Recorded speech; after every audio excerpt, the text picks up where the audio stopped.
Hello, beautiful people. Welcome to another exciting episode of the First Things First podcast.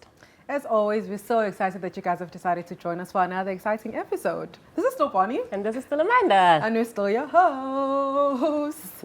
So for today's episode, we have a person who specializes in animal nutrition. He not only just talks about it, but he makes it his life mission to ensure that your babies have a balanced diet. So, drum roll please, Romain. How are you, Romain? I'm good. How are you? We're okay, thanks to yourself.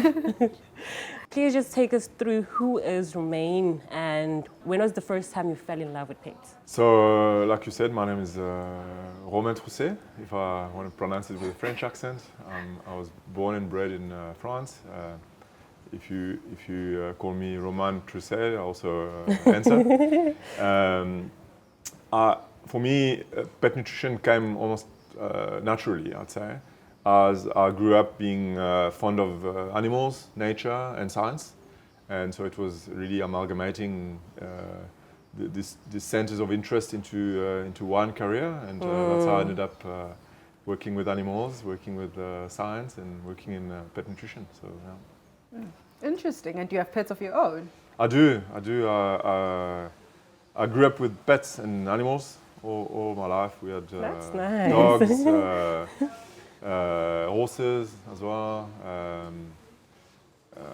birds, tortoise, all kind of. So you grew up in a farm? No, not on a farm. No. It was a city. You had a lot. My parents were city people. They were teachers actually. But we as kids and as a family, we were spending a lot of time in the countryside, and you interact with animals quite a lot. So I grew up with dogs, of course, German Shepherds mostly, and today I have a German Shepherd. I think you stick to the pets that you grew up with to a large extent. Hey. And, so I have one dog. And is a handful on his own. So You're not thinking of getting more? No. One, yeah, I would have liked half of him sometimes, but I've got one dog. Yeah, he's 2.5, and his name is Thor. Oh. Thor's hammer. Yes. She's also a German Shepherd. I'm a stan, Okay. you guys know. Yeah. German Shepherd stan. I Yeah. also grew up with German Shepherds, so I love German Shepherds. Yeah. They're the best. That's how it goes. You grew up with something, and then it becomes it sets your taste, I think, for the rest of your life. Yeah. So considering you have a large breed dog, as they grow, I'm sure they do have different needs. Yes. So does nutrition change as pets grow? Yeah, it does to a large extent, and you're right. Large and giant breeds, especially when it comes to puppy stage, is very different in terms of requirements to later. So, from an evolutionary perspective, the dog breeds as we know today, they come from only selected types of dogs that were progressively domesticated by people 20, 30,000 years ago. It's not 100% clear. But what it means is that we made the breeds of dogs as we know them today by selection. Okay, so by selecting dogs, for certain characteristics, size, coat, aesthetics, working ability, etc. We created German Shepherds, Great Dane, and so on. All the breeds, but also Chihuahuas and Pugs, and all the breeds are coming from 2 or 3 different type of ancestors, if you like. So the large breeds, as we know them today, they've been selected for their size, and what makes their size is their ability to grow from 800 grams or a kilo for a German Shepherd puppy to a 45 kilo dog when he's 3 years old. So in terms of how the body weight is multiplied from birth to 36 months later, it's quite an amazing kind of figure, multiple. And it means that the dog, to be able to reach that size, has the potential to draw from his nutrition a huge amount of nutrition because growth is sustained by nutrition, right? So the puppy needs to eat so that it turns those nutrients into bones, into muscles, into brain, etc., to allow to reach adult size. Yeah. So my point is, large breed puppies, they have an extraordinary capabilities of drawing nutrients from very little food, okay? Because 20,000 years ago, nutrition wasn't as abundant for dogs as it is today. Yeah. And this is the main challenge in terms of puppy nutrition when it comes to large breed puppy. If you overdo certain nutrients in the food, namely energy and minerals, they have no limit in terms of growth. So it means that they are capable of acquiring a lot of the minerals, for instance, in the food, turn it into bone tissues at a rate that has the potential to become unhealthy. Oh. So they have potential to grow a lot faster than what is actually healthy. So in terms of large puppy nutrition, or large breed puppy nutrition, or giant breed puppy nutrition, what you want to do is you want to limit and control the rate of growth, because otherwise bones grow too fast, joints don't have time to consolidate, body mass increases too fast, and that puts a lot of pressure on joints that are immature and can potentially get damaged and eventually have consequences 4, 5, 10 years down the line for the adult. So large breed nutrition is really about holding on and limiting and controlling different levels of nutrients, like I mentioned.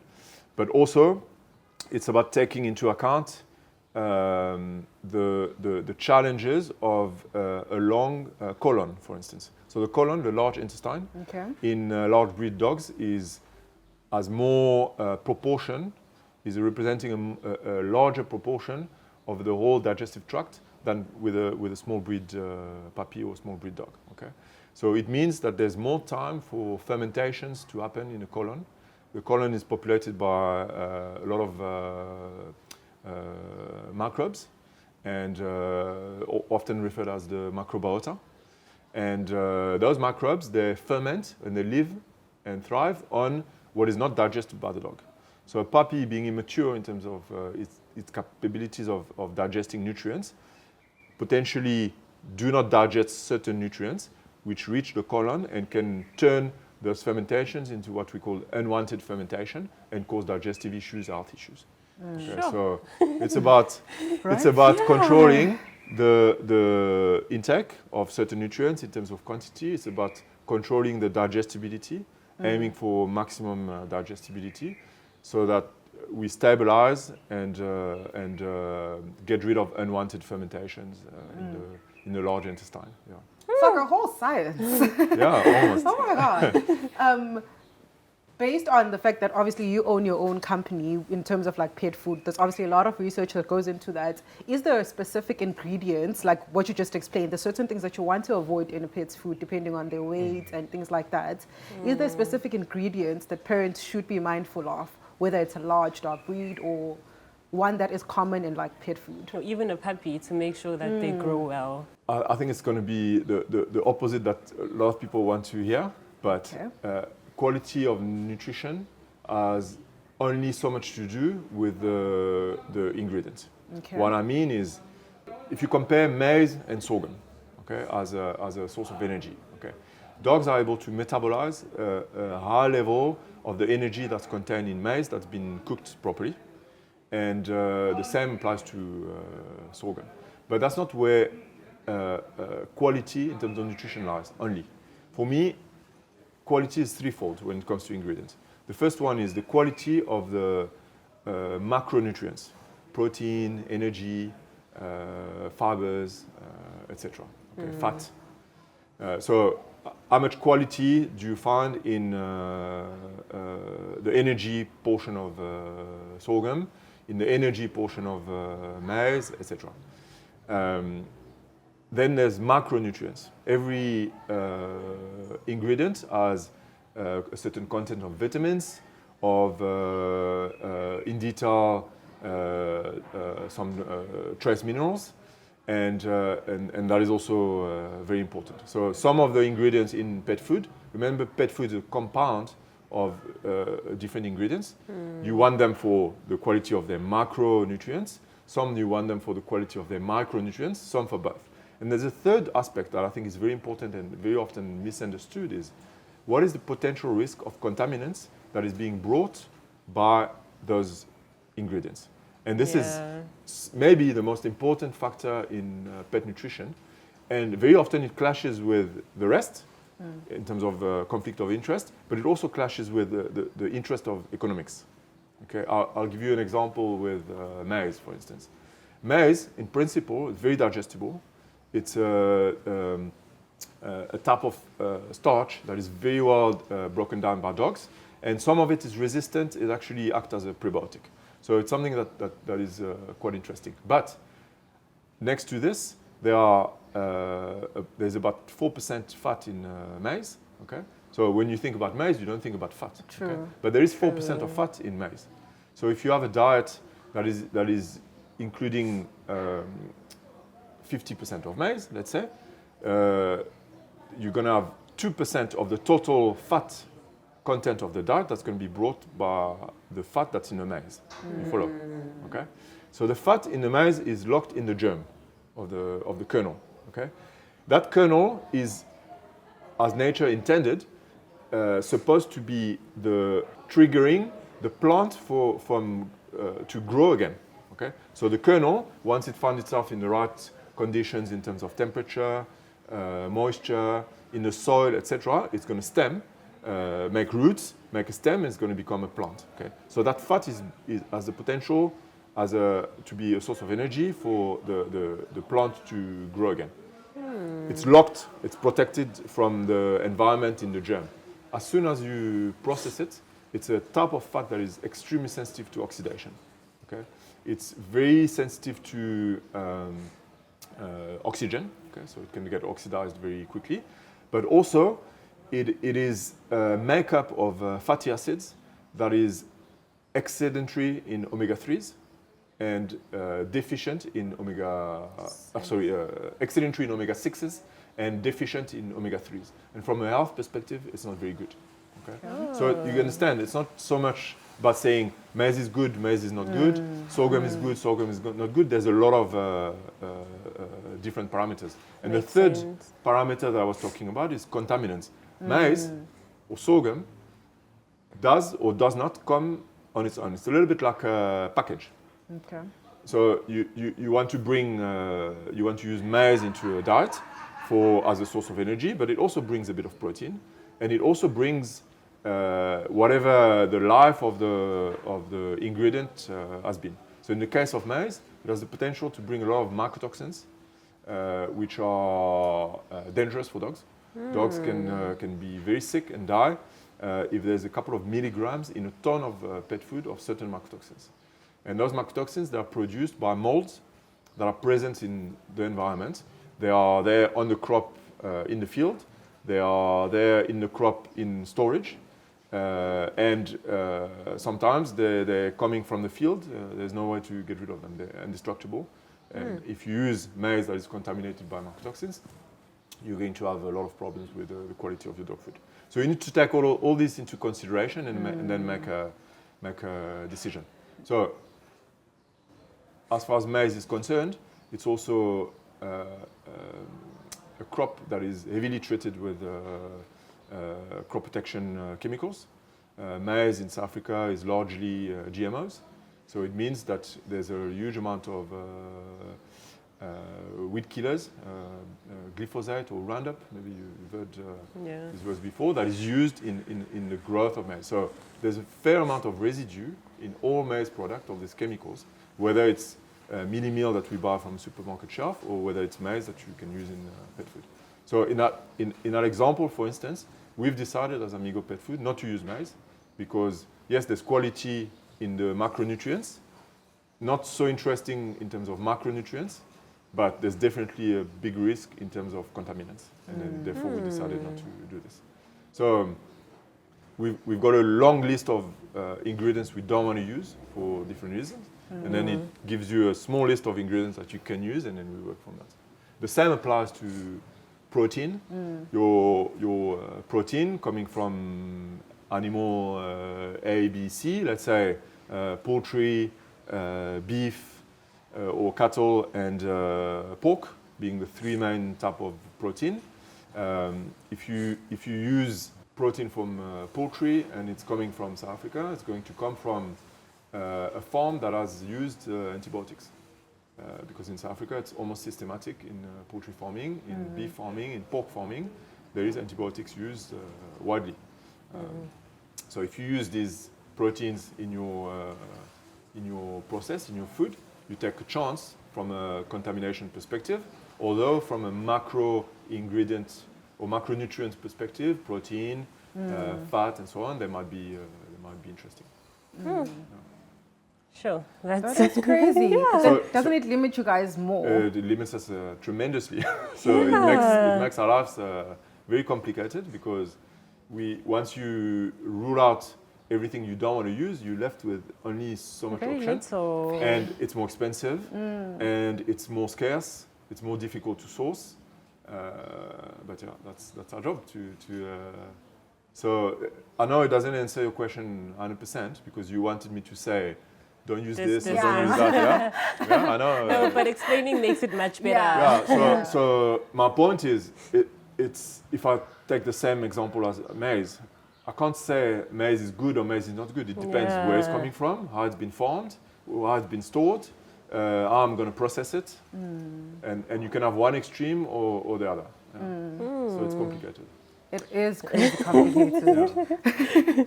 And Amigo does have different ranges, like for example, digestive care, hypoallergenic. So is there like specific ingredients that you guys are using to limit chronic diseases, for example, obesity or maybe digestive issues? I'm sure it's different ingredients per bag, considering hypoallergenic would be something else, digestive would be something else. And also, while you're explaining that, because I'm sure I'm not the only one who used to be confused between probiotics and prebiotics. Yes. Maybe you can just also take us through that. Okay. So Amigo Pet Food, we specialized in nutrition for dogs that are exigent, from a health perspective, from a palatability perspective, from a sensitivity perspective. So it's really a pet food that is designed to perform with dogs that are the most sensitive. Okay, whether it's skin sensitivities or allergy sensitivities or digestive sensitivities and so on. And for this, there's a certain amount of common points between our two lines. So our line, which is for digestive care, is called Amigo Integrity, and our line, which is hypoallergenic, so for dogs with skin sensitivities, is called Amigo Confidence. Okay. So there's a lot of exclusion, like I explained before. There are ingredients that we decided we don't want in Amigo Pet Food. So there's no maize, for some of the reasons that I explained before. There's no wheat gluten, because wheat gluten tends to trigger receptors in the digestive tract of dogs that are linked with immunity. So it can also aggravate immune problems.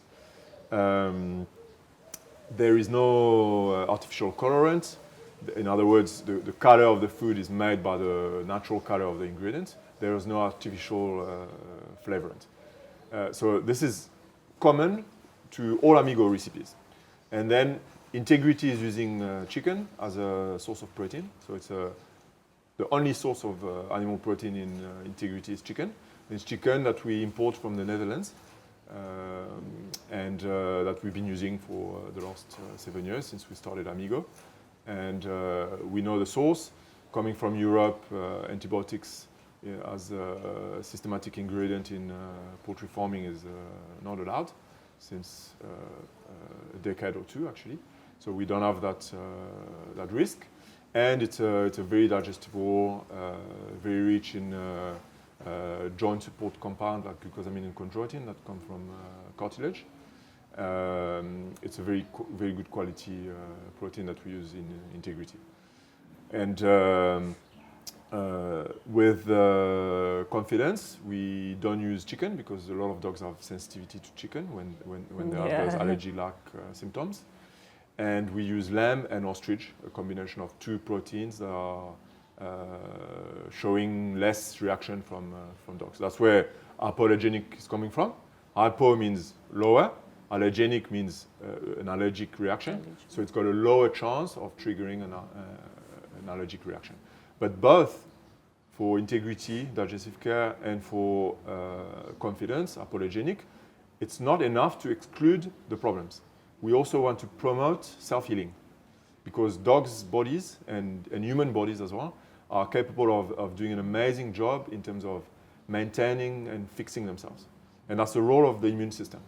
Very often we see, or the public, I'd say, sees immunity as it's a little bit like the knight with the shield that is preventing the bad bugs to enter the system. That's only one role of the immunity, protect the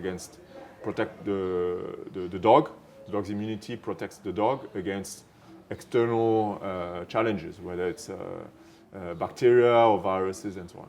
But there's also almost like a handyman job, Felix Fix-It kind of job that is performed all day long and especially at night actually, fixing everything that breaks a little bit, that decays, that goes wrong in a body constantly. And there are ways to promote this from a nutritional perspective by using the right combination of macronutrients, micronutrients, for the dog's bodies to perform and repair itself all the time and improve its overall status. So when it comes to dogs that have digestive care, for instance, and I'm going to link that up to the second part of your question, what we want is we want to promote a healthy microbiome. So the microbiome is today in modern animal nutrition, it's considered as an organ, actually.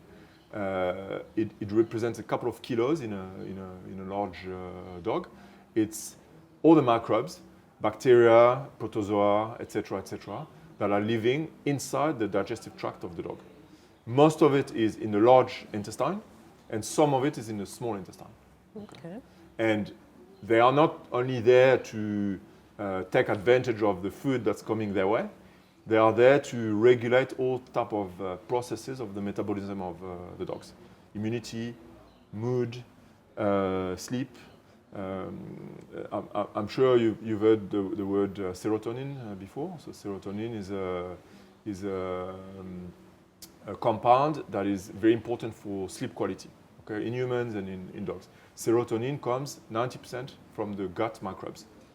So the host, us as humans, or the dogs, they are generating very little of the serotonin that is needed to have a good quality of sleep. We depend on our gut microbes to generate this.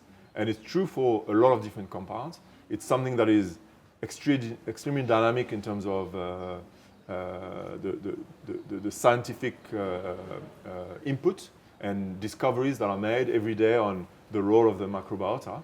But it also regulates obesity, weight, and so on. So if you compare the microbiota profile, the type of bacteria, the numbers, the different populations of an obese individual with a lean individual, you would find big differences. So we as nutritionists, we feed the dog, but we also feed the microbiota. And we need to give a chance to the microbiota to establish a profile that is as healthy as possible so that the host, the dog, is as healthy as possible. The same applies for cats. I keep mentioning dogs, but I don't want to leave anybody out. You don't want to discriminate. The same applies to cats, feline. And what is important for those microbes, the microbiota, is they basically handle what hasn't been digested in the small intestine. So macronutrients, most of the digestion is taking part in the small intestine, so after the stomach. And then what is not digested comes in the large intestine, and that's where a lot of the microbiota makes use of those nutrients. So the probiotic Yeah. tool is something that can be added to the food or to the meals of the dogs in order to create an environment that is more beneficial to the good guys, the good bacteria, if you want to call it this way. So it's a little bit like musical chairs. You know the game. Musical chairs. Okay. You don't want to exclude anybody in the macrobiota population, but you want most of the chairs to be occupied by what's called the commensal flora, good bacteria. And by having this population to thrive and fill most of the chairs, you can have 1 or 2 chairs for guys that are not so friendly, but they also play a role. And as long as they are kept in control by the other population, the dog is safe. Oh. So prebiotics, it's all in the name. It's very simple. Biotics, it's microbe. I think it's Greek. Biotic. Pre, it's before. Okay, so it's what is necessary or what is ingredients that play a role before the microbe. So for the microbe to eat. Okay, so a prebiotic is a substance that is going to be eaten or consumed. It's not eaten like Pac-Man, you know, but consumed. Usually they ferment substrates by the microbes in the gut flora. And that is particularly suited to the commensal flora, to the good bacteria. In other words, you feed prebiotics that are preferred food for good bacteria, so you give the good bacteria a chance to thrive in terms of the dynamics of the population. Okay. If those good bacteria thrive, they occupy the musical chairs. They also produce metabolites that are keeping the bad bacteria with a low profile. Organic acids. Also, they live and die. The bacteria cycle is very quick. So a bacteria that grows, a couple of hours later, or a couple of days later, depending, dies, and the body of the cell of the bacteria becomes a substrate for other bacteria to eat or to consume. So with prebiotics, you're creating an exclusive advantage for good bacteria to thrive, to the detriment of the ones that you don't want, really, the bad bacteria. Now, is it clear? Yes, it is. Now, probiotics, it's the ones that are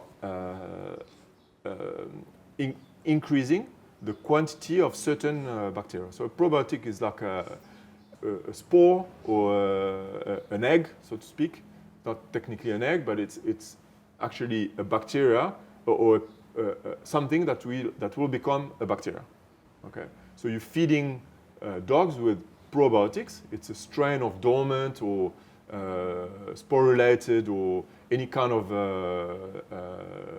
dormant life of a bacteria that will, once ingested and moisturized and in the right temperature in the digestive tract, will become a bacteria and then will grow into more bacteria. And so it's different to the prebiotics. And then you also have postbiotic. I don't know if you heard of this. No. So always keep it for the end. Yes. Always makes an impression. Elements of surprise. Yeah. Postbiotics are the substrate that is constituted by the deactivated or the dead bacteria and can be used by other bacteria. So they produce membranes, cells, which have an interest for sometimes for the host, sometimes for the cells of the digestive tract. So the digestive tract is like a pipe, right? And those pipes are made of cells, and sometimes substances that are produced by bacteria can be beneficial to the pipe itself. Okay, it can help the cells to use energy. The volatile fatty acids, for instance, some of them are very beneficial to the digestive tract itself, or to other bacteria that in turn have a so postbiotics are those substances that are produced by bacteria either when they die or either when they live. It's like an actual science. Like I keep saying this, but it Yeah. really is. Like you think it's just food that dogs are eating. You guys decided to put 2 and 2 together and make the food. Yeah. But there's like actual research Listen. that backs up the decisions yeah. that you make. Yeah, it's very rich and dense in terms of content. And us as a small company, our R&D budget is limited. So what do? We base what we do on peer-reviewed publications that are very often free, accessible. There's like a huge amount of content. I don't know if you're familiar with peer-reviewed publication. So the peer review principle is something that is true, or that is in effect in the scientific world. No matter what the discipline is, whether it's atomic reaction research or molecular science or pet nutrition, there are universities, there are private companies that are doing research, and then they write a research article based on the experiment that they've done, and then they submit it to scientific reviews or journals that are essentially a board of experts in the different fields that is reading the data, reading the method, and saying, okay, this has been done in an acceptable way. So it's a peer. In the case of nutrition, peer would be animal nutritionist. They review your data and they decide if it's allowed to be published or not.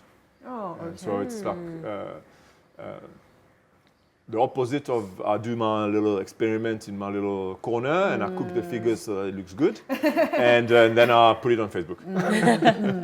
So there's a process of your work being reviewed by peers that have a level of expertise in a given field, so that they approve the publication of these articles and these experiments. So there are a lot of different journals, scientific journals in the world, in South Africa, in every country, and there are some that have a better reputation than others. And it's more difficult to get published as a scientist, as an academic, into ABC rather than DEF, for instance. But yeah, that's the principle of peer-reviewed science. Nothing is bulletproof, but it's a way to make sure that it's not only somebody publishing something on their social media account without any control whatsoever. Yeah. That's good. That hey? is really good, because you get people who would say, oh, well, I did the experiment and this is the final thing. Yes. So having different voices. Exactly. And what's very good for me is the amount of publication that is done on many topics in pet nutrition is unlimited. It's unbelievable how much material there is actually. There's so much to learn as well. There hey? is so much to know. Like, as you're speaking, I'm like, I think I don't know anything. You know, I'm also like, okay. So